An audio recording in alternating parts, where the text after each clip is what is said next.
एक बार क्या होता है कि एक तोता बहुत लंबे समय तक एक पिंजरे में बंद होता है, क्योंकि उसे कोई भी बाहर निकालना नहीं चाहता।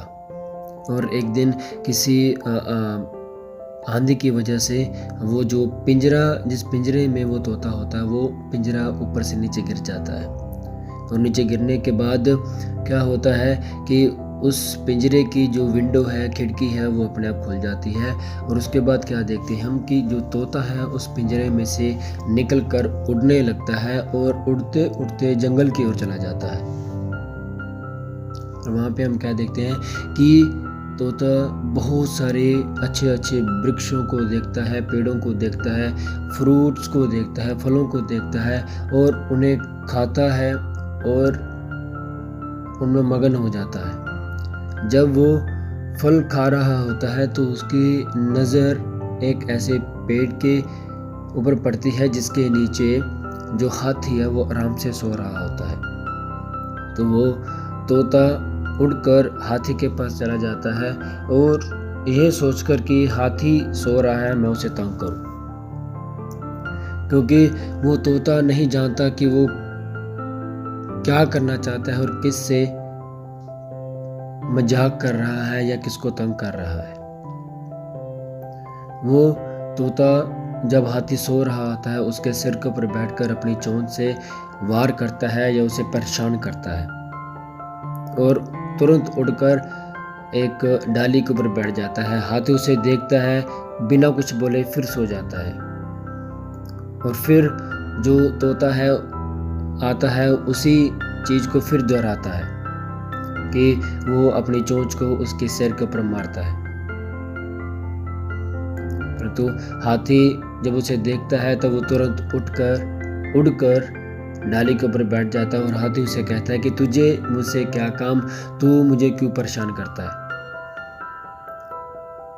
पर वो आगे से हंस के दिखा देता है और हाथी ये सोचकर कि ये छोटा है, मैं भी इसको क्या कहूँ, वो उठकर अपनी जगह को चेंज करता है। जब वो जा रहा होता है तो फिर जो तोता है उसे आकर उन्हीं चीज़ों को जो उससे पहले कर रहा था दोहराता है। तो ये सोचकर कि इस तोते को कुछ सबक सिखाना होगा, हाथी एक उपाय सोचता है। वो पानी में चला जाता है, जो पानी का एक तालाब है उसमें चला जाता है और अपनी नाक को या अपनी सूंड को पानी से भरते हुए पानी के अंदर जाके बैठ जाता है और अपने सिर को बाहर ही रखता है। और तोता दूर से ये देखकर कि हाथी मुझसे डर कर पानी में जाके छुप गया, तो इस नज़रिए से जब वो बल्कि फिर दोबारा उसे आगे तंग करने की कोशिश करता है, तो जैसे ही वो बैठता है तो हाथी अपने उस पानी से जो उसने अपनी सूंड में भरा होता है उसके ऊपर प्रेशर से मारता है, जोर से मारता है कि जो उसे चोट पहुंचती है।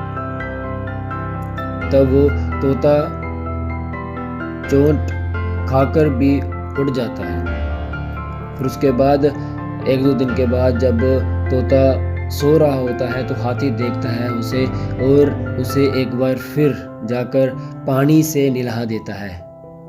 तब तोते को याद आता है कि मैं जब हाथी सो रहा था उसे तंग कर रहा था और वो हाथी को पसंद नहीं था।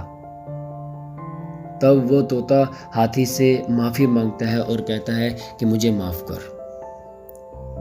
मैं आपका भाई सैमुअल कपूर एक बार फिर से नई सोच के साथ परमेश्वर के वचनों में से आपके साथ कुछ शेयर करना चाहता हूँ, आपको कुछ बताना चाहता हूँ। जैसे हम वचन में पढ़ते हैं मत्ती रचित सुसमाचार उसका 7वां अध्याय उसके 2 वचन के दूसरे भाग में जैसे लिखा है, और जिस नाप से तुम नापते हो उसी से तुम्हारे लिए भी नापा जाएगा। इस दुनिया में रहते हुए हम कई बार दूसरे लोगों को इरिटेट करना शुरू कर देते हैं और उन्हें मजाक में ले लेते हैं। और जब वो लोग से मजाक को उसे फन टाइम को और मजाक को हमारे साथ जब दोहराते हैं तो हमें बुरा लगता है। तो यहाँ पे जो परमेश्वर का वचन है वो हमें सिखाता है कि हमको कैसे रहना है। वचन में लिखा है कि जैसा हम लोगों के साथ व्यवहार करेंगे वैसा ही व्यवहार लोग हमसे करेंगे। यदि हम उनसे प्यार करते हैं तो हम प्यार को ही उनसे प्राप्त करेंगे, और यदि हम उन्हें इरिटेट करते हैं तो उल्टा हम उनसे इरिटेशन को ही प्राप्त करेंगे। सो हमें चाहिए कि हम प्रेम और प्यार से प्रभु यीशु मसीह के वचन के अनुसार हर लोगों से, अपने पड़ोसियों से, सभी से प्यार करने वाले बने और अच्छा व्यवहार करने वाले बने। इस वचन के अनुसार परमेश्वर आपको आशीष दे।